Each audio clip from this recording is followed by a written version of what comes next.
yung tinatawag nating Sand and Stars Gathering of the Remnant. At gusto nating sabihin at sabihan at panyayahan lahat ng mga pastors sa inyong grupo ng Good News o hindi man sa grupo ninyo na pwedeng sumama. At dahil alam ko mayroon kang gustong huling mensahe para sa kanila, anyayahan niyo sila, Pastor, sa programang yon na darating. Okay. Mga kapatid, mga kamanggagawa, sa basa ng Panginoon, isang pagkakataon dito para sa akin na iparating sa inyo ang isang malaking paanyaya. Hindi sa akin ito. Panginoon ang may-ari nito. Kung ano yung pinaranas niya sa akin, ay ibabahagi ko rin sa inyo. At natatakot lang yung iba, baka mamatay.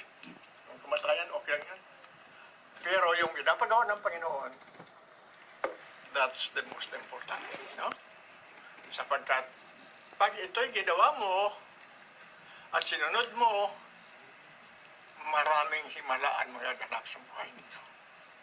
Pagkatapos,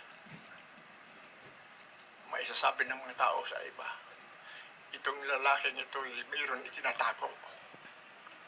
O kaya sasabihin man dun sa mga gawa, sana maging gano'n ako eh. Ganun nga sana. Pero ang hangarin natin ay hindi lang dyan. Totally involved, no? Na hindi sa galing mo, kundi yung Diyos na naglikha sa iyo, na siya ang nagtawag din sa iyo.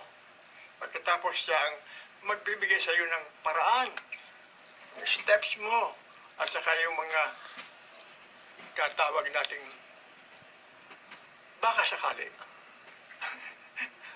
Walang baka sakali dito. Pag nag-yes Lord ka, totally involved ang Panginoon ang iyong puso.